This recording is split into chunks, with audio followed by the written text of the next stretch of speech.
Hi, everybody. Welcome back to Mamas with Trauma and Unpopular Opinions. Today we have a super special guest, and I am very excited to have fangirling a little bit. And before, I was just telling her how much I love her content, and because me and my husband are not me, I can't give all the credit, DIYers with our own home renovation projects. So I'm really, really excited to get in this conversation with her. We have Rebekah Higgs here. Rebekah Higgs is a designer, entrepreneur, the creator and star of the hit renovation series DIY Mom. She is based in Halifax, Nova Scotia. Rebekah is the founder of Matriarch Productions Inc, a female-led production company dedicated to storytelling, design, and empowering women through creative media. With a bold pink aesthetic and fearless DIY spirit, Rebekah has become a leading voice in home renovation and interior design. Her work has been featured in numerous publications, and she offers full service design and renovation projects for clients across Halifax. What started as a personal reinvention journey has grown into a nationally broadcast TV show and thriving business. DIY Mom is now in its fifth season, streaming on trybinge.tv, and continues to inspire women to take charge of their spaces and their lives.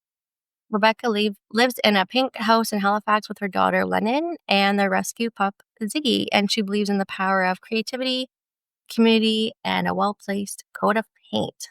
Love that. So thanks for joining us, Rebekah. Thank you for having me, Tara. It's great to be here. Yes, I'm really excited to get in this conversation. I feel like you're going to inspire so many females today. Oh, thank you. I hope so. Even if it's just one person, I say, Mhm. one, we've got enough. Mhm. Can you just tell us a little bit about yourself and the journey that led to you creating DIY Mom? Sure. Yeah, I was a musician in my 20s. I toured a lot through New Brunswick and all across Canada. Oh, And it wasn't until I had my daughter when I was 30, almost 31, that I thought I need to change careers. The situation I was living in Toronto was not going very well. It was unhealthy and toxic for my daughter and for myself. Fortunately, I was able to get legal aid because I had been working as a waitress up until the point of delivering my daughter. So I had no income. I was able to get legal aid in order to have the papers signed that I could move back to Nova Scotia with my daughter. So I came back to Nova Scotia when she was one. And through a series of fortunate events, I was hired into the film industry here in Halifax, and I learned how to be an associate producer. I also started doing hair, makeup, wardrobe, art department, and set decorating on wow. smaller commercial shoots. And so I had all this experience behind the camera. And through my discussions with agents and writers and clients on the production side of things, I started to think about what would be the next big marketing trend for commercials. And one of the things that they were talking about was branded content. So I did research into what branded content would be. And I started thinking about what my personal brand might be if I was going to go into branded content marketing. So this is before influencer marketing was a thing, or what we call influencer marketing today. And so I came up with the idea of being DIY mom as a single mom, someone who loves renovation, somebody who loves to fix things up with just paint or wallpaper or a staircase runner, and just very hands-on. And as a single mother doing it myself, I came up with the concept of DIY mom. And I pitched that concept of amalgamating, HGTV, but beautiful before and afters with educational how-to videos to create this TV show. And one thing led to another, and eventually I was picked up by Bell TV to do my first season of DIY Mom. And that led to 5 seasons of DIY Mom and 3 houses. And now I'm living in my pink dream house downtown Halifax in a great neighborhood where I was raised as a child in a neighborhood I never thought that I would be able to afford to ever live in. Right. And so it's really been a tremendous journey, and this is where I am today. Love that. And your pink house is so cute. Yeah. I love it. And it must stand out. Well, that was the goal, I think that art is meant to create reactions in people, and good art Mm. people might hate or they might love, but as long as they get a sense of a feeling, if it invokes an emotion in them, then I think I've succeeded as an artist, and I'm always an artist first in everything I do. So that was part of the goal. The other goal was just to maintain that East Coast charm of having color on Halifax. And initially, when I thought about doing a white or a beige or a cream house, it just wasn't sparking any joy or excitement in me. As soon as I decided to paint the exterior of my house pink, I was filled with enthusiasm for the project once again. So I was just going to go for it. Leading up Yeah. to this point, I had done pink doors on all of my houses, and this blush pink had become a signature color of mine. Mm. And when I went full blown and just painted the whole outside of my house pink, that took it to a whole other level. Just do it. Just go for it, right? You just go big or go home. I love that, and you're repping the pink shirt too, so I can tell, like, that's your color. Yeah. I love it. And people are afraid of, standing out too when it comes to, like, their home, like, it's a common thing to blend in or to be looking at your neighbor to be like, I don't wanna stand out too much to them," but you're like, "No, like, I wanna make a statement." Well, I did also take into consideration the neighborhood and what was missing in the houses next to me. I'm between a white house and a green house. I think pink is a great complementary color. So I do think it really goes well with the aesthetic of the neighborhood. And because Yeah, it was a traditional craftsman style home, I did try to stick with the traditional elements yeah. and make those things sing, keeping the wood shingles on the exterior of the house that had some details on it, adding stone to the foundation to make it look more historic and just the interiors, keeping that in line with the 1922 craftsman style homes of that era. So I do try to take into consideration the neighborhood and the original Yeah. intent of the home whenever I'm making these design choices, as wacky as they may be. They do come from a genuine place of wanting to build community and make Halifax a cheerful and exciting city to visit. Yeah, and, like, you touched on, like, for the style of, like, New Brunswick, of East Coast, like, I love that, like, you are channeling that, and fun fact, my, grandparents' home, like, the home that I grew up in, all, like, my core memories, we sold it, and the new owners are, like, flipping it, and they painted the exterior pink. Oh, that's so fun. That's great. Yeah, it's like and I'm in a really small community, we're by the ocean, and when I went to go visit, they were like, "What do you think of the color?" And I'm like, "It stands out." And they're like, "Well, that's what we wanted." So, yeah, it's Pink is fun. a very cheerful color, and it Yeah. really elevates your mood. I remember the first time when I decided to paint the front door of my house pink, just that feeling of cheerfulness when I got out of my car and entered through the door of my house every day was totally worth it, and that's why they say, when you wear pink sh tinted glasses, you see the world with rose-colored eyes. And that color actually does change your mood and your perspective, Mhm. and Mhm. so whenever I've had harder times, darker times in my life, Yeah. the color has elevated my mood. So, I'm grateful that I've welcomed pink Yeah. into my life.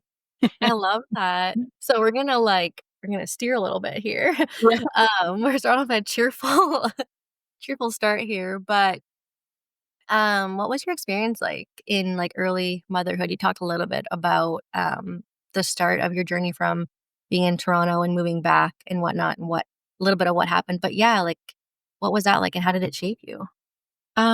I had a very difficult pregnancy, so right off the start, it wasn't a great start. I was very nauseous and sick the whole time, so I had to Oh. take Diclexin, which makes you tired. I was working on my feet as a waitress. By 32 weeks, I think my gallbladder pain was getting so unbearable as a waitress that I had to stop early, and then I ended up going to 42 weeks before I gave birth. Oh my Had a god. very long and very uncomfortable pregnancy. My birth, I was hoping for a home birth. I had been practicing my hypnotic birthing technique. I had a water tank filled up. I had a midwife. I had read all these books, Ina May Gaskin's Guide to Childbirth and everything. I really wanted to have a natural birth, but it didn't go that way. I ended up being in labor for 3 days, and Oh. then when my midwife came to check me, I was throwing up and the meconium was coming out of my water. Mhm. So she rushed me to the hospital, and I was in hospital for another 24 hours, and then eventually they said, "You're not dilating, and you have to have a C-section." Her heart rate was rising and falling, Oh. and after she was born, they whisked her away to the ICU, and she was in the NICU for a week. She had a spinal tap, and she was given sugar water. I wasn't able to do delayed cord clamping. I wasn't able to breastfeed. So I was really overwhelmed and sad. It was Oh, you're bringing, like, tears in my eyes. I so can't. hard when you think about it today. When you go down to the NICU and you see your little baby in this I know. incubator with her eyes wide open, sucking on a soother, and you had hoped so much Yeah. to have this, like, amazing home birth experience. I'm so sorry. And it was I don't wanna, like, it to be, like, a sad because, like, it brings me back to my expectations being, like, a new mom or a new pregnant woman being like, "It's gonna be like this, it's gonna be like that," and you have your birth preferences or your birth plan, and then it goes, whoop, like, it's not in your wildest dreams, you wouldn't think that to happen, and then it happens, and you're like it's so hard to process. I can't imagine, like, what you were thinking or what was going through your mind, like, all your focus is probably that baby, like, yeah. to live, right? And you there's so much research too about how what a women are going through during pregnancy can really affect even the early development of their child, but also your birth experience, because so much of what I had gone through with not dilating just had to do with just feeling unsafe in my situation. So I mhm, wasn't in a healthy relationship. I didn't feel loved and supported by my partner. So I had a lot of challenges, and then having a C-section, you just feel so it was a very isolating and lonely experience, and I sorry, I might need a second to get don't be sorry. No, don't be sorry. um, I I you know, after I got back to my hotel or sorry, the hospital room, I got back to the hospital room without my baby, and my partner had gone to party and celebrate with his friends, and my mom had gone home to sleep because she had been, exhausted, and Oh my god, yeah. here I am holding my C-section wound, Ugh, vomiting and trying to use the bathroom with the nurse there with me, and then the next morning when the midwife came to see me, I was just so broken and emotional from the whole thing that she just looked at my mom and was like, "She cannot be left alone. Like, no. you guys can't leave her alone." And I was just so, um, Ugh, I so can't. devastated.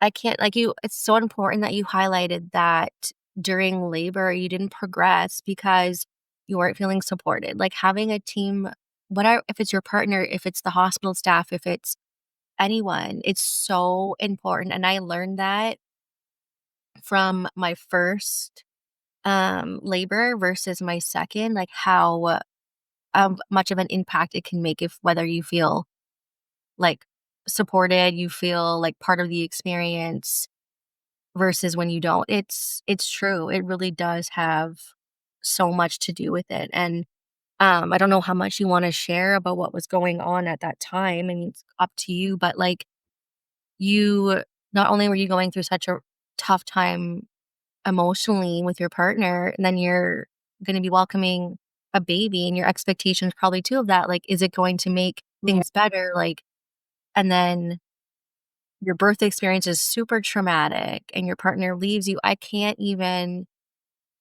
imagine how alone. Yeah, and then your daughter, my baby's down in the NICU, and I mean, the first time I went down to see her, my heart I was just hysterical. I could not just to see a brand new baby with her eyes wide open, just so alert and so in shock over the situation. She had just been Yes. in my belly, and now she's Yeah. in this brightly lit incubator. So yeah, that first week was really rough, and we ended up moving to the hospital closer to our apartment because I could not sleep in the hospital. I was having such anxiety of over Mhm. not being able to sleep and then being woken up every 4 hours to breastfeed her, and I was Okay. pumping after I breastfed. Luckily, the breastfeeding went easy for me. Okay. Um That's a win. yeah, that was a win. I pumped and I had lots of milk, and I used to joke that I could, like, squirt the milk across the room. I had so much milk, I could donate it. I was pumping, and that was great. So eventually I did get home, and, um, over the course of the next 8 months of my daughter's life, I just felt very alone. I was the first out of all my friends to have a baby. Um, Mm. I had was a musician before that, and my life was very social and very party, Yeah, oriented, yeah. and so, Opposite of being a new mom. exactly. So, my friends that are on a completely different schedule, they're going to bed at 3 in the morning and waking up at 3 in the afternoon. I'm going to bed at 7 PM and waking up at 7 AM. It's Yeah. completely different, so it became harder to see my friends and yeah, it was a lonely time. I I ended up coming home because my grandmother passed away, and it was during that time that I was able the father of my daughter gave me permission to move back to Halifax. We were breaking up and he said I could move back to Halifax. So, that I'm very grateful. Those moments were difficult and challenging and painful, but I can see now God's hand in that situation and allowing me to get back to Halifax where I was really able to thrive and grow again. Mhm, mhm. So that's where my DIY mom journey really started was when I moved back to Halifax and I needed to start fresh. Yeah, And so and, I did. well, it's incredible that, we just talked about how traumatic your birth was, and that experience, and seeing your daughter in the NICU, and then making the transition to, like, I have to now grieve this relationship and grieve, this area that I was living in and this lifestyle, and now moving back. I mean, grateful enough that you're moving back home to have a support system too, but you're restarting your life too, and you're grieving a lot of things, and you're probably processing, like, so much. I can't, like, even fathom how, but obviously you've overcome so many things. But I just wanna touch on, like, if you wanna share, like, how did your daughter progress from, like, being in the NICU to, like, now? Like, does she have any, developmental issues, any, like, physical issues, or how healthy is she now? And Well, she was, the biggest baby in the NICU. She was 2 weeks overdue when she was born. So she was a healthy baby. Um, Now that I know how important the first 2 months of a baby's life are, I can see the mistakes that I made probably through my own pain and through the distractions and the undiagnosed ADHD at the time. I got diagnosed with ADHD when I was around 33, so my daughter was 2 by that time. wow. Um, so I don't think that she got as much eye contact and really, like, close nurturing with me. I was also so exhausted and traumatized by the whole thing Yeah. that the ideas that I had of wanting to be a attachment parent and have my daughter sleep in the Mhm. same bed as me, all those things kinda got thrown out the window because I needed rest, and I just was so desperate for somebody else to hold my baby, somebody else to help me because it did fall all on me. Mhm. That So, that you needed that move probably. yeah, and it wasn't until she was a year old that we actually moved back to Halifax. So, the first year was quite lonely, quite isolating, and, I, I would love to redo that time in my life and do things Yeah. differently, but it is what it is, and we've overcome so much together. She's now almost 12 years old. She did have, um, dyslexia and some ADHD, and she's pretty much overcome her dyslexia, which is wonderful. She is taller than me now, which is hard to believe. Like, she's growing up. She's all ready to fly the coop. Um, yeah, so we've gone through a lot together, and, we have a tight bond and Yeah, like, close. it's really important that you just spoke to that first year and your expectations versus the reality, right?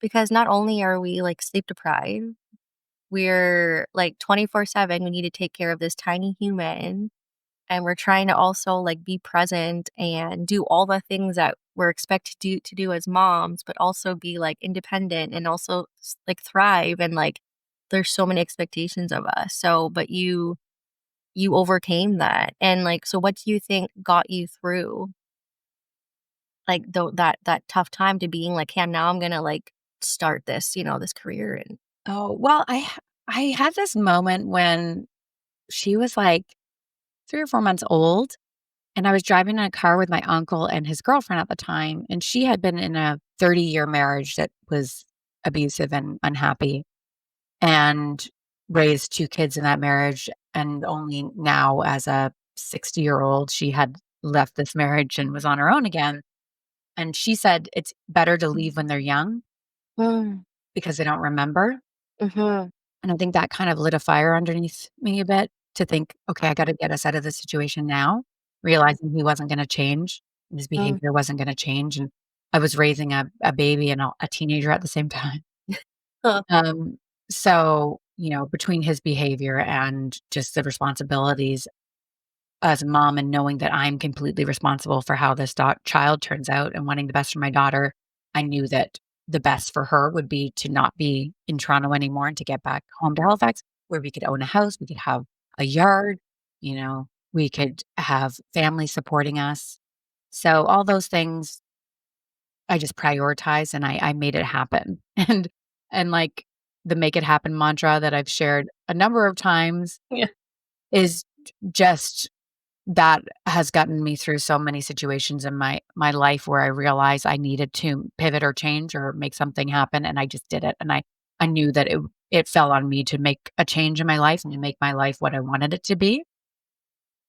There's just so many times where I've had to take responsibility for how my life is turning out, what I'm feeling at the moment, what I'm going through, and, I can only control my circumstances and how I react to them. I can't control Mhm. everybody else around me. So Mm. if people are not going to behave or be positive influence on my life and my daughter's life, then I have the power to remove us from that situation. And even Mm. though it meant that I would be financially stressed or would have to live below my means or just reevaluate how I'm spending money, how I'm saving Yeah. money, where I'm living, it was still worth it in the end Mhm. because Yeah. had I stayed in that relationship, I would never be where I am today. I would have been held back in so many other ways. So that short term pain of transition led to a long-term gain of being able to take back control of my life Yeah. and to have my success and my path be completely in my own control once again. I love that. And what do you think was helping you through that? I mean, was it just your own personal, like, drive to succeed and for you and your daughter? Was there certain things you were doing at the time? Like, were you doing therapy? Were you talking to people, certain coping things that were helping you? Um, I can't remember if I had started therapy at that point or if I started therapy when I got back to Halifax. When I did get back to Halifax, I did have some very helpful therapy. I did EMDR, which Mm. is therapy for trauma, Mhm. for programming your brain to see what happened to you in a different light. Yeah. Um, and I think that I am a very goal-driven person naturally. My dad said I that can tell. he saw me when I was a baby in the nursery at church, climbing over all the other babies to get a Cheerio that was in the corner, and he knew that I would be okay, that I would survive. He's like, "I don't have to worry about her." So, Yeah. just that sheer goal-drivenness has gotten me very far in terms of just making a decision one day that I'm gonna change my life and I'm gonna do things differently, and then going after that, and just Mhm. and not looking back. Mm. So I can say Yeah. it is an internal drive to Yeah. want to succeed and want to do better.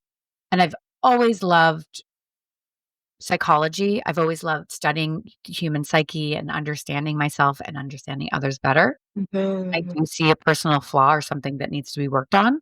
I actually do try to work on it. That's good, though. That's a good thing. It's hard. Mine, it is an interest of mine. So self-improvement, um, care, those are big on my Yeah. priority list.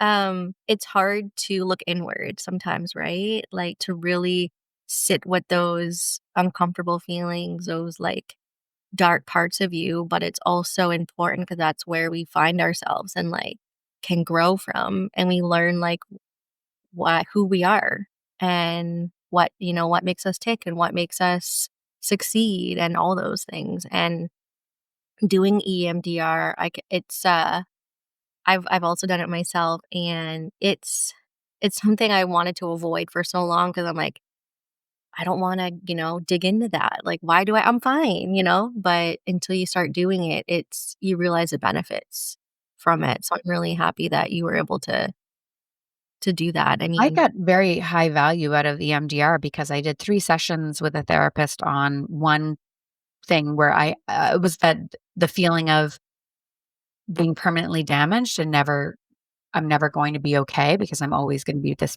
permanently damaged person. I did 3 sessions with her, and afterwards, I just never thought about that again.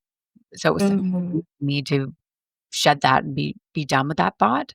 Mhm. Toxic thing can really hold you back, and I think that as a artist, musician, um, if you're familiar with the Enneagram, I'm an Enneagram 4, and we feel things very deeply. Mm. We can kinda get stuck in that melancholy or the joy Yeah. of, like, our own tears and our own sorrows. Like, I love listening to sad songs or depressing albums. I can get into this Yeah. melancholic state that I sort of do and enjoy being in. So I've had to kind of work to get myself out of those places Yeah. and then to push through and find that higher self, higher the other thing is, in our society and social media and we're pushed so much to think about our own internal issues Yeah. and just to reflect on ourselves, and sometimes Mhm. it's overwhelming in a way that you wanna get away from yourself, and that's why we kind of disassociate and scroll or watch meaningless TV shows or reality TV to kind of separate and get away from this internal thing that we're going through. So for me, instead of going down that doom scrolling or Mhm. pointless TV, I have found by reshifting my focus to external things like my child or charities that I'm passionate about or Mm. people that helping other people by Mhm. caring more about other people than caring about myself. It's helped me get out of that stooping stage and see a higher purpose. There's just so much value in making yourself small and not making yourself the center of your own world. And whether that is like if you believe in creator or God or a higher power, just taking yourself out of being like the most important person can really be great for your emotional well-being and your emotional health. Mhm. No, you put that so wonderful. It's true that we should always be striving to do better. Like, even if you think like, "Oh, I'm fine. I got it figured out." You don't. Like, there's always something to learn. I love interacting with people like you who think about the world in a different way and are always, like, wanting to challenge things and curious, and, like, I love that. Like, I love having these kinds of conversations, and I find I'm always, like, drawn to certain people like that if I'm communicating with someone who has, like, little self-awareness and it's like, "Oh, I have it figured out. I'm good," and we're not having this, like, deep emotional, like, conversation and seeing different perspectives and whatnot. It's just, uh, kinda makes me sad because like you said, it's important that we keep doing that work. Yeah, I'm a lifelong learner and I'm very curious and I love to expand my mind and Yes, and that comes along with being a DIYer, right? Like. yeah. When you're not afraid to try things out for the first time and fail while filming it on camera, Oh my no, gosh, it adds yeah. to the whole charm of being a DIY, Yeah, influencer. and we will get into that, but I wanna know how all of this, like, shaped you as, like, a mom, like, Mm. as your journey became with motherhood, like, as the years went on, like, how did that all those, like, challenging times kind of, like, impact you? I yeah, I was a babysitter and a nanny and all these things, so I thought that being a mom would be very natural to me and I would have no problem with that, but it has been a struggle to be a nurturer, and also when you're carrying both sides of the yin yang in a family dynamic, I have to be the disciplinary, I have to be the nurturer. I'm all things, right? So you can get stuck in this sort of correcting before connecting Mm, state as mhm, somebody that has to be in control of the family home and the family dynamic. Another therapy that I did was internal family systems where would call a board meeting with all the parts of myself. So I did all this work to like name all the parts of myself and bring all the parts to the table. And I would realize that the CEO person of me, the one that's in charge of the calendar, that's getting her to all her activities, that's making sure there's groceries, there's food on the table, the bills are being paid, all the things that are very important to make sure your household is able to run, that that was taking over, and I needed to allow my nurturer, my yogi, my spiritual mentor, all these other the mother nature version of me, all these other characters to have more voice at the table. And all Mhm. those practices has helped me become a more whole and a more holistic person and a more nurturing mother and all these things. So kind of like getting back in touch with that feminine soft spot of Yeah. me. And then with a daughter that's very strong-willed and has a lot of opinions and is very confident, which I love, she has a very high challenger and commander frequency that does not respond well when I use my commander frequency. So so you cannot speak commander to commander, you have to speak healer to commander. So in those situations, I have to kind of recalibrate and talk to my daughter in a healing perspective, in a way that explains to her the why behind why I'm asking her to do this, why she needs to do such and such at school, why she needs to get her homework done, why she needs to take care of her bedroom or whatnot. She doesn't take the order just blindly. She needs to have a broader explanation for things. And so I've just had to adapt into how my parenting strategies based on how she's developing and her own little personality. Sounds like she's a like a reflection of you in a way of like in a She's good my mini way. she's my mini-me in some ways. In other ways, she's completely different because I was a kid that loved all of my activities, and I had so many things going on after school, and I was in music and theater and dance or figure skating or synchronized swimming. Like, I was always doing some kinda activity and really Yeah. loving it, and for her, getting her into activities and organized sports was always like pulling teeth. Oh, Finally, she is loving basketball, so that's great. I keep pushing her towards basketball.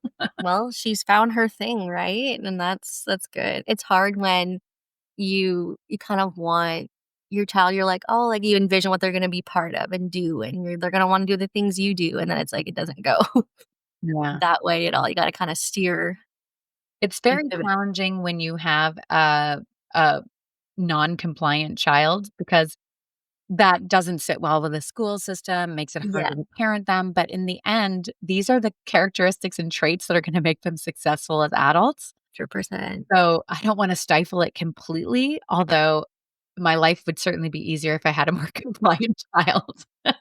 Right? But you're like, "No, independent, boss-ass women, we need this Yeah, in the world." just not in my house, please. Just Yeah. dial it down a little bit when you're at home now. No, it's good because she's able it sounds like she's able to, like, voice what she wants and her needs, and, like, it's important for, like, women as women to do that, like, right? In our society, like, we need to, be raising these strong women who can voice what they want and say no, and have less of, like, this narrative of, like, people pleasing and all those things, so it's wonderful. Like, often get into arguments with my father about, he will say that women don't wanna be CEOs or women are smarter, they don't wanna have to work 100 hours Mhm. a week as a CEO, that's not really in their wheelhouse. Women are more nurturers, they wanna be at home with their kids, they wanna be nurses, they wanna be teachers.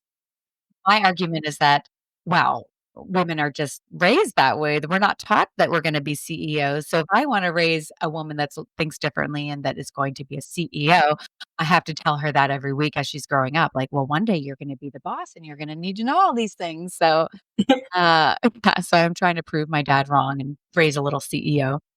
I love that, and it's important too that we're challenging our parents, right? Or, like, our grandparents because, like, as much as, we want them involved in our child's life and everything, we wanna be like, "No, like, that might have been okay, like, when I was a child, but, like, we're doing things differently now." Like, so it's ha is any part of, like, your childhood, do you feel like that's impacting how you see parenthood now?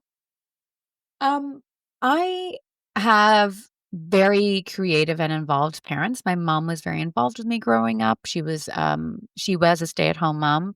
My dad, is an entrepreneur, and he encouraged me to be an entrepreneur, and I have a wonderful relationship with my parents, but I certainly have trauma from my childhood, from religious trauma to, Okay. feeling is feeling, like I could not go to my parents when I was sad. I remember just going when you do that therapy to try to discover your attachment styles, I did realize that I was an avoidant attacher because of, feeling like I wanted to just be alone when I was sad as a kid instead of going to my mom or dad, just Mhm, relying on myself. mhm. So, in some ways, when you are an avoidant attacher, those most important relationships in your life, when they feel stressful, it's hard to reach out for your child Yeah. or your partner because you're so used to just going internal in those situations. And so, um, I've had to do a lot of work on that to Yes. see now that I'm in a healthy relationship and I have a wonderful partner, Well, um, that's wonderful, I'm happy to hear just that. making sure that I am reaching for him in times of stress and keeping that connection and open because we do need other people. We do need to rely on each other, and especially a young child needs their parent to Yes. feel you want them to feel connected to you. You wanna be that mother duck that they're under your wing as long as Mm. possible. They're Mhm. close to For you. sure. Connection and safety, like, Yeah. just feeling secure and safe is, like, so important for children, right? And just And wanting my child to be a secure attacher when she grows up, you know? So, well, of wanting those course. things for her. So and you talked a lot about being, like, a single mom and everything, you're kind of playing these 2 roles, so, like, what would you think is, the biggest misconception that you've, like, encountered being, like, navigating single motherhood and trauma recovery? Like, what's been the challenges or, like, like, some things? Um, well, I think single motherhood comes with a ton of challenges. I'd have to think about specific scenarios, but certainly just balancing the load of wanting to be there for your child and then also trying to start a business and run a business. So, when I realized that I couldn't do it all and grow my business, I started to, pay for help. Like, I started to give the babysitters in my neighborhood some extra hours just to come Mhm. over and help me fold the laundry, organize the house. They started to do more than just babysit my daughter. And, that freed up more time for me to build and grow my business, which was wonderful. So that was a Mhm. great tool that I was able to use. And as I got more, like, the production was growing and just having to rely on to bring in a good team to support you. And so Mhm. building that support network and then delegating was a great way for me to just prioritize the things that only I can do and then to offload the things that other people could do just as well as me so that I could free up more time to have that time with my daughter.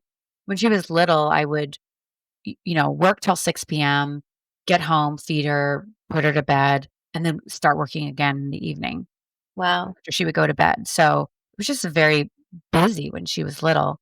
Um, and now my life just feels a little bit more balanced. If I had an addiction in this life, it would definitely be a workaholic. I could just like work and work and work. So trying Yeah. to find that balance. Yeah. And I feel like I'm very successful in that balance now. Yeah, can you talk a little bit more about that balance? Because, like you said early on, it was like you were kinda like, "Go, go, go, go," because that was probably, like, the beginning of building this, right? And, now you've created this balance, so how did you get to that point, and what's that like?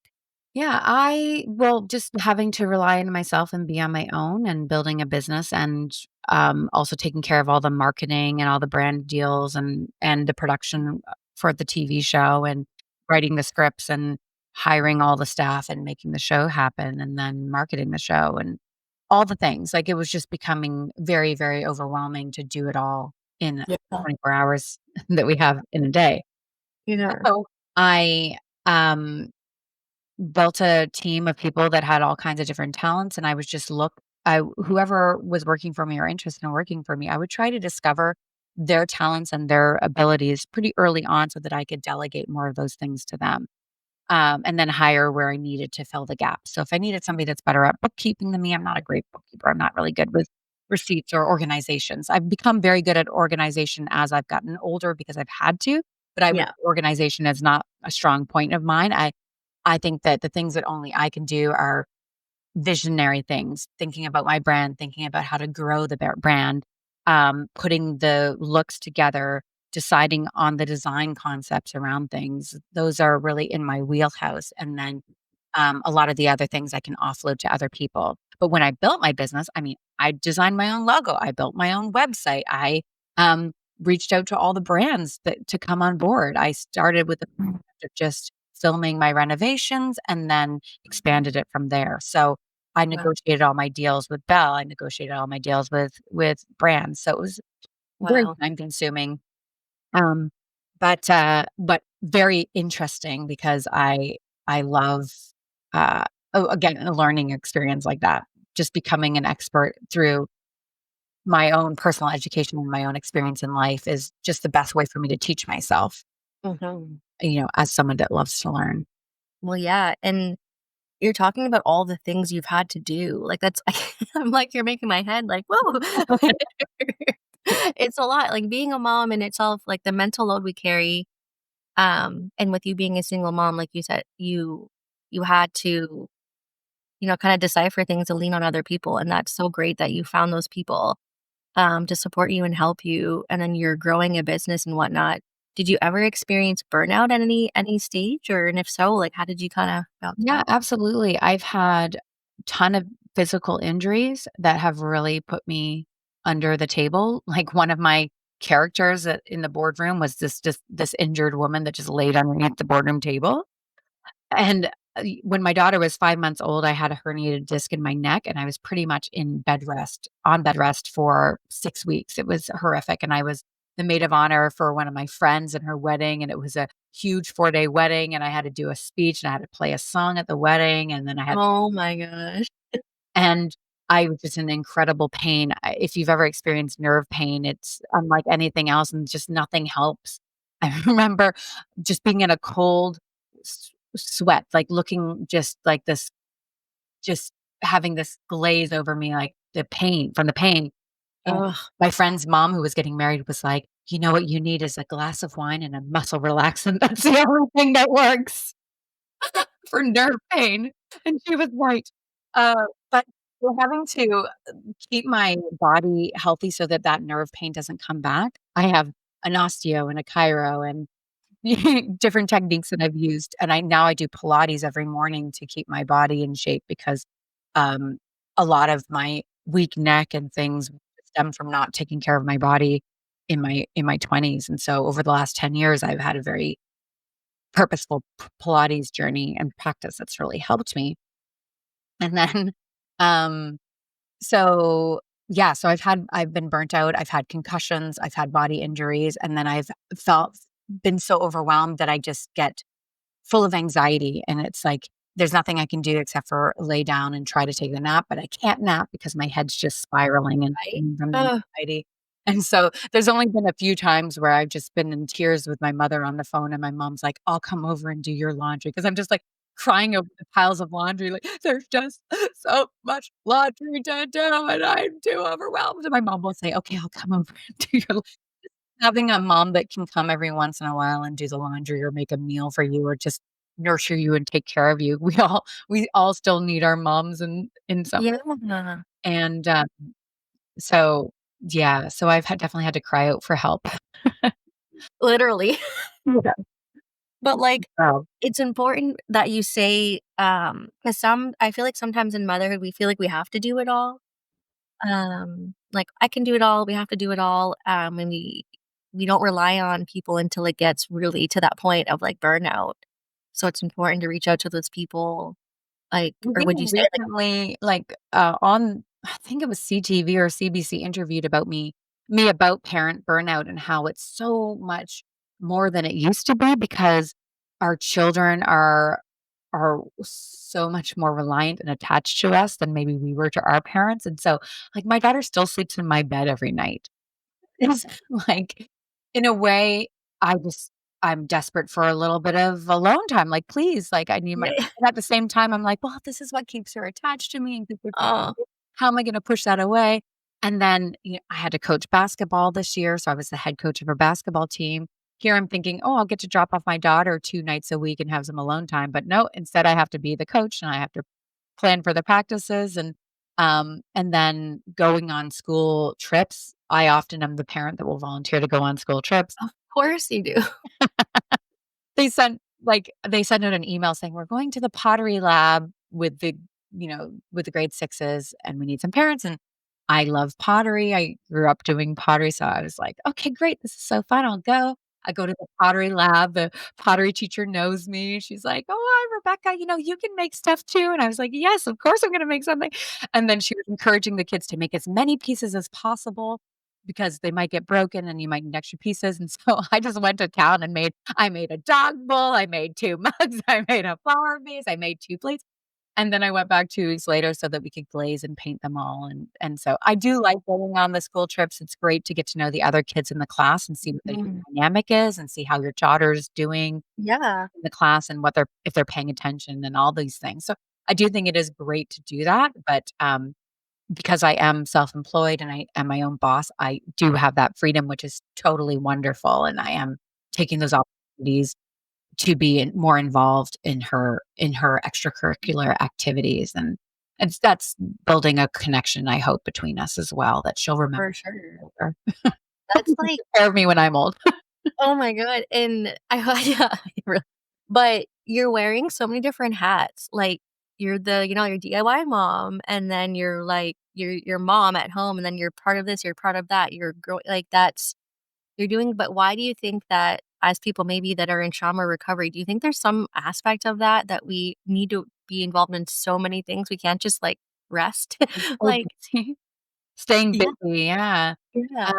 I do think that it's the same reason why I'm a successful entrepreneur. It's this mixture of childhood trauma and adult ADHD that just keeps us, by the thrill of something new, of being stretched in so many directions. It gives us a little bit of like an energy boost because, okay, now I'm in overdrive because I have no choice but to just get things done and make it happen. And then I can really go into I do thrive under chaos. I was Yeah. recently in Africa, working with Hope of Africa and, the in South Africa, and the chaos of every day just not knowing what's gonna come up and what's to be expected and having to work long days and long hours to make sure everything's done because you don't know what's gonna happen, and if Mhm. I'm gonna have to have my time free to do that and to tackle whatever comes up the next day. I just realized, oh, well, I thrive in this kind of chaos. It's great for my ADHD. I can handle it just fine. I love that, and you might as well channel that, right? Like, if you do thrive in chaos and, you're able to, like, bring, like, a good aspect and you can give to others and you can and it's, bringing joy to yourself and other people, like, just lean into that, right? Instead of doing, like, the opposite where you're thriving in, like, an kind of, like, unhealthy negative chaos Mhm. where it's, like, partying or, Yes. And that's probably binge why I was so reckless when I was younger. Yeah. I Uh, was just gonna say, like, binging, like, oh, yeah. drinking or I yeah, like was throwing myself from stages and, just ridiculous antics on stage, and I think I almost broke my neck a couple times, and even the situation I found myself when I was pregnant was just because I was in a spiral, and I was getting involved with the wrong type of guys, and then I right? was pregnant. 'Cause we're looking for, like, love and chaos in all the wrong places. Totally. And my partner is so, like, the opposite. He doesn't want any drama. He very slow to react to anything, very slow decision maker, whereas I make decisions almost instantaneously. I'm just like, "Yep, let's do that. Yeah. No time to waste. We're moving forward with this idea." Um, and because we came together a little older in life and, Mhm. we have such a unique and interesting dynamic, and he's such a wonderful feminist, and he really supports me in everything I do. Love it. I I'm the one that's constantly shaking things up just to make things interesting again or to see, to try our relationship so that we can Yeah, grow and expand and be better. Like back in the fall, everything was just going along fine and my house was all complete and life was kind of becoming boring again. So I just thought, what can I do to stir things up? So I saw a house for sale down the street by owner and I thought, I'm going to make an offer on this house. I never thought I would get it. My brother put the offer in for me. He's a realtor and he said, there's like a 10% chance you'll get it. The next day right. he calls me, you got the house. And I was like, oh my gosh, now I have to think Now I gotta do it. what am I doing with this house? So I called my boyfriend. I was like, "So I bought a house. I think it's perfect for us. We can tear it down, build a new house. We can come up with a house that works for the 2 of us, and we'll get married and move in together." And he was like, I can't commit to that right now." And I was like, "That's okay. You have a year and a half Yeah. to come on board." You're like, "I'm doing it. You can come if you want." Yeah. And then after I got back from Africa, he said, "Well, I certainly have realized that you make my life way more interesting." Right? Life is It's more not boring. interesting when you're around, that's for sure. It's never boring, and I really wanna get into the topic of what you're doing with your business, but I have one more question about this, like, do you ever feel an is the right word, imposter syndrome? Like, when you're, running your business and, you're being so successful, like, have you ever felt that? Like, "I'm not good enough," or "I don't deserve this," or anything like. I don't know if I would necessarily call it imposter syndrome. I have certainly had to fake it till I make it plenty of times, Mm, and I think almost been overconfident in situations where I needed to be more qualified. So mhm, I almost have the opposite where I almost think I can handle anything or do anything, and I have confidence in myself in a way that maybe is not totally helpful. Maybe I do need to have a little bit more of that imposter syndrome. But I think that when I have felt, um, in situations that I'm uncomfortable or I do have so I another bit of therapy that I did work on myself for was I did this shadow work of this person inside of me that I always kind of was ashamed of and tried to hide and bury down and not really mm, invite to the party. So mhm. in this book called The Tools, which is great for people that are creatives that are feeling blocked, Phil Stutz describes this Yeah, exercise great book. of welcoming your shadow back into the space. And that when you present yourself, so if you're going on a podcast, if you're on social media, if you're making a video, that instead of saying, okay, this person that's totally unlovable, that I don't like about myself, that's embarrassing, that says this, Mhm. that, like, Yeah. um, overindulges, that, eats too much, drinks too much, doesn't take care of her child enough, like all the bad things about myself that I made this huge list of. And I drew a picture of this horrible monster that I imagined myself to be. And then whenever I would go into a situation that requires me to be fully present or a situation that might trigger me and make me feel like a bit of an outsider, I definitely have that feeling of being an outsider or a little bit than everybody else. It can make me a bit prickly or come off as cold or whatnot, then I would turn to my shadow and just say, "I love you. I accept you exactly as you are, who you are. You are welcome here. Come with me." And I would welcome my shadow in and bring her with me into every situation. And the more I did that, the less those things that I didn't like of myself came out. Like it's almost Mm, all those things that I wrote down and drew. The character that I drew doesn't really exist anymore because I have instead of trying to shove her away and not accept her, I have completely accepted her, and when you have that inner authority of completely accepting yourself, then nobody can pull that shit on you where you are not acceptable and not lovable. So the shadow work was huge for me, and that really changed me, and um, that happened probably 7 or 8 years ago, and that was a huge shift for me and becoming more healthier and more wholehearted yeah. in who I am. Wow. And So you hopefully put that. myself today. You see all the flaws and all the humanity, but it also makes me relatable and feel like an authentic person, because authenticity is truly important to me, and having real connections with people and with my audience on social media is important to me. I was just gonna ask, like, do you think those are the things that, like, kinda makes you stand out for, like, your business and the way you connect with your audience? I think Is it being au authenticity is always going to make you stand out. I think finding what your true talents are and following that is going to bring you success. I think finding the difference between your passion and your talent, because sometimes your talent, you're passionate about something, but it's not really a talent of yours. So you do have to be careful about not necessarily following your passions, but following your talents. And so seeing Yeah, what you're good at. I was always a storyteller. I was a songwriter, and now I'm a video creator. And that's all about telling a story. There's a beginning, a middle, and an end. And you have to find a way to share that story in a way that will reach an audience, that will communicate effectively with people. So that is a gift of mine and a talent of mine. And it's also something that I've fallen, and it has brought me success, right. financial security, and my own financial security, becoming my own, being the one that I am relying on for my financial security has given me so much freedom to make decisions in my life and to get myself out of situations that were bad when I was Mhm. in relationships that were abusive or toxic. I was able to get myself out of those because I had that financial security to take a risk and to leave. And Yeah. overall, it's benefited me. Love that strong, independent woman. I love that. So that kinda brings me to what we're gonna talk about next, like, what kinda made you, like, motivated to build Matriarch Productions, and, like, what's the impact that you're hoping to kinda continue to make with that?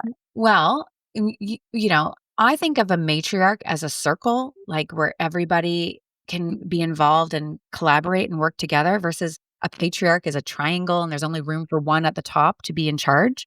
And so I've never felt like I need to rise to the top of the triangle to be in charge. Like that there's a circle and there's enough space for everybody to contribute, and there's enough pieces of the pie that I don't have to be worried that somebody else is taking away my success, or if something good happens to another woman, another influencer, another DIYer, that it somehow takes away from my own personal success. It doesn't, and there's enough room for us all. And so just avoiding that scarcity mode and being in a matriarch where people can all contribute and we can work together collaboratively to discover and figure out the best way forward in whatever we're doing. So for instance, in a home build, there's often times where men will say, like, you have to bring in this equipment, you have to have this big machine, you have to, and they want to do things in a very push forward and get it done situation. But then there's often a second way of doing it. There's another way of doing it.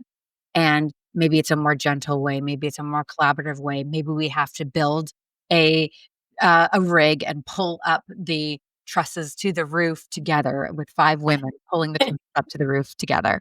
So, matriarch, it just was my way of building a female, um, company that is structured the way that women work together, and in this old system of a matriarch where the women were in charge, but often worked together collaboratively to make a very healthy and good community, and just really bringing that back and wanting my company and my productions and my designs to stand for that.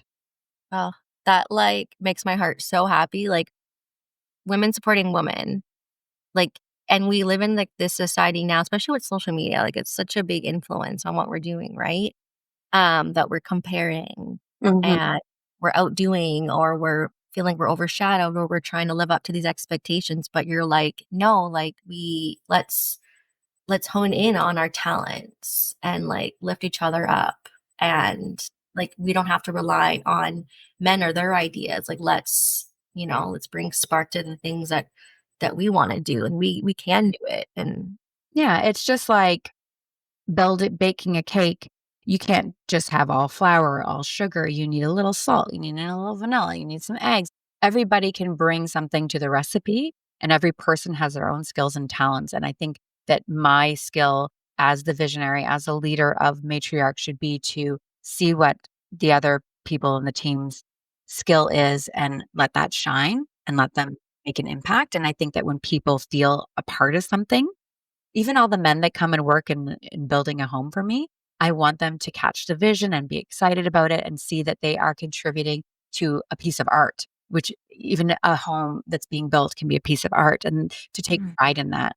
And I think when people have pride in their work and they're excited about the products that are coming out of it, that you just get better energy from everybody, better attitudes, and then the final result is so much more beautiful and fulfilling for everybody involved. And I want everyone that works on a job site with me to leave with a smile on their face, to feel more confident, to be elevated, to be a better version of themselves. I'm not trying to tear people down. I'm not trying to break people to make them better, or to make them work harder. I want them to uh, to discover the parts of themselves that are truly make them unique and gifted and special as individuals. Can you come this way to New Brunswick and, like, bring some of that energy here? We need that. Yeah. I love it 'cause, well, I mean, I'm in a small area here, like, where I'm at, but all the companies around here are all, like, male, like, driven, and you don't hear many, like, women, like, being designers in our area or whatnot, so it's just but I don't know if it's because it's, like, that small town pulp mill, um, right, and small-minded people and, like, in order to grow, like, people have had to leave and go to university and whatnot, and we need doctors here, we need Yeah, like you just said, like, with your what your father said about what females are should be doing, but yeah. we need more of this, of we can do those things too, we can build a community, we can go outside the box in terms of, like, what we wanna create for ourselves and be in our careers, like, just need more of that energy. Mhm. And so, like, what kinda, like, design and renovations are you kinda doing right now in Halifax? Like, what Um, kind yeah, I'm working on a kitchen for a client right now that should be done in the next couple of weeks. Oops, sorry. I'm also building, my home with my partner, so we Yeah. are broken ground and we're preparing for the foundation. So this is a whole new lesson, life lesson that I'm getting of building a house from scratch, how to tear down a house, and just constantly dealing with personalities and neighbors and Mm. and just that can just feel overwhelming and often depletes your energy, and it's just like, Yeah. oh, why am I doing this and making such an effort to make something beautiful when I just keep getting roadblock after roadblock or Mm. challenged by my neighbors and other people that maybe are dealing with their own stress in their own life, Yes. right? So Yeah. yeah, so that as well as I'm gonna be doing some exciting collaborations this spring, so I'll be fixing up the exterior of my home and bringing some fun projects to my yard and my garden and my front deck. Fun. So, I have a question, how do you protect your energy then? Like, you're dealing with like you said, there's so many folks that you're working with, but you're also dealing with, like, a community or there's so many different people that you're encountering. So, like, how are you protecting your energy? My friends say that I am the self-care queen. I, walk my dog, I go for long walks in the park, I go play pickleball, I do Pilates, I go skiing in the winter. I love just to walk to the local Y and just use the sauna, and I sit in the sauna and just having the 20 or 30 minutes in the sauna, breathing deeply and with no distractions, that's always when my ideas come to me. I take a lot of supplements. I try to eat healthy. I hang out with my girlfriends. I, you know, try to Yeah. get physical touch that's like just like calming and calms my nervous system and takes care of the vagus nerve and just, hand holding, cuddling, Mm. being close to my partner, being close to my daughter, cuddling my dog, all those things just to make sure that I am not wired too intensely all the time, just kinda Right. de-stress. And I go to a church, which is a very affirming, accepting, loving community, and I play music there, uh, Oh. Sunday mornings, and so I get that little itch of, like, music fulfilled Mm. as well, It's and that's important to time. find those things that, like, bring you joy in those moments of calm. to work on, like you said, to kind of sit in, and then that's when your ideas spark, and it's true. And what I was gonna ask, I was gonna ask more about this concept of DIY mom as well. Like, was there anything that kind of sparked this idea, like being, early in your struggles and whatnot, that kind of like fueled this? Like, what can you talk more about that? Um, I just didn't wanna rely on being employed by someone else, and I thought, "Oh, if I could come up with my own brand, like, and I could somehow propel it forward, that I would be in charge of my own destiny." And Mm, DIY portion of it was just something that I was raised with, and I was always very creative, and even as a musician, we were silk screening our posters and making our merch, and so DIY was a term that we used, and I loved the symmetry of DIY and MOM, and then being a single mom, I was doing it myself, and then also producing it and filming the content and doing the projects and editing the videos, like, it was just DIY from start to finish, and so I felt yeah. like it really encompassed what I was doing and who I am and what I stood for. And I just started with small projects that, um, I could do while my daughter was napping, and then started to do bigger projects and bring on brands to give me the materials to make it, and then eventually I got to the point where I was like, "Can you give me the materials and pay me to make it?" And so it just always kinda grew. Um, so, yeah, I just think that the DIY mom really just grew into the essence of who I am, that makes it happen and does it for myself and just has always pressed forward and tried Mm. to make my life a little bit better, a little easier, um, Yeah, and it's every day. very symbolic to like you said, what you've been through, what you stand for, what you want to like have your impact on the world. And so what would you say to like other moms, especially like those single moms who are maybe feeling stuck and want to kind of like build something for themselves and create something? Mm. Um, I think that just being smart with your finances and living below your means can free up some extra finances to invest in something that you're passionate or talented in, and just following your talent, and if that if you have a good job, obviously sticking with that job, but, um, if you're not fulfilled or you need some other creative outlet, just finding the thing that can bring you a bit of spark of joy and fill your bucket again, whether it's, quilting or knitting or painting or pottery or some kind of creative outlet. It Mm. just really fill your bucket and encourage you, and maybe that creative thing that you do for fun eventually becomes a business because you become really good at it, and then people wanna buy your art or buy your pottery, and then it can become a little side hustle, and I think it's great for moms to have a little side hustle, and even if you are working full time, just making those hobbies of yours part of that side hustle and getting a little passive income as a Yeah. single mom can really help to, build your confidence and to create more independence, and just never rushing into a relationship because you feel like you need someone to help you financially or to share the load of a mortgage or a rent or whatnot.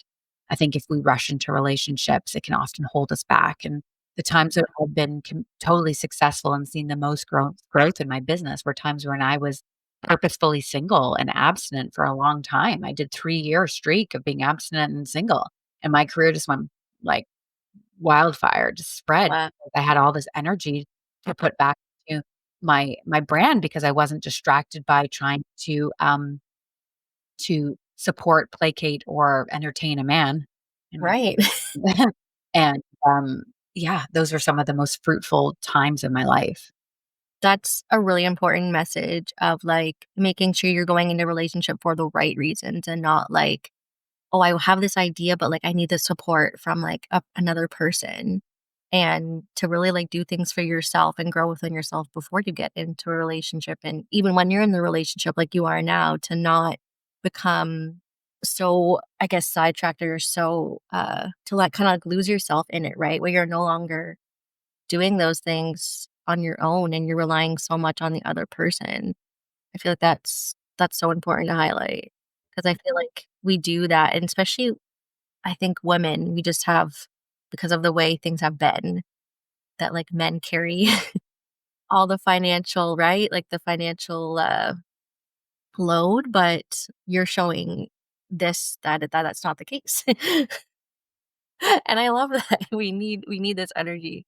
Yeah. Uh, so, like, looking back now on, like, the early days of motherhood and when you're starting out and whatnot and building your brand, like, what would you like, is there any advice, like, you would give to yourself if you could?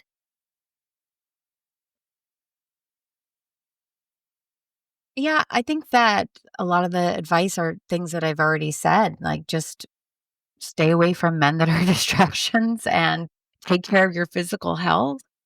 Prioritize your personal well-being and your mental health and make that investment into your therapy so that you're a happier, healthier person and that you're not attracting negative energy or negative people into your life that are going to hold you back. Um, all of those lessons that I had to learn the hard way, I would just say, heed my advice if you're young and do the work in your 20s. Don't wait.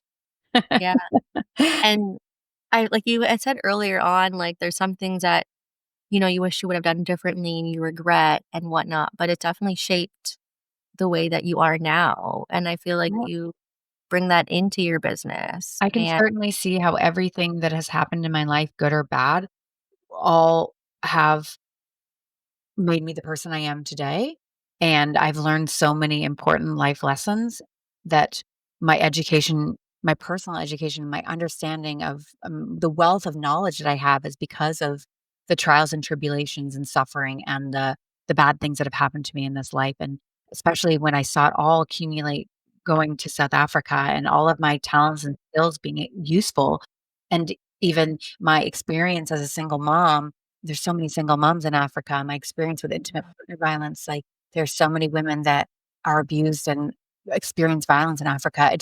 It increases your empathy and your understanding for the world and for other people, and it makes you a more whole and interesting person, and so I I I don't, I don't wish for all those things to have not happened because it's made me who I am today, and even the bad decisions I made in my life were the ones that brought me my daughter, so I wouldn't return her either.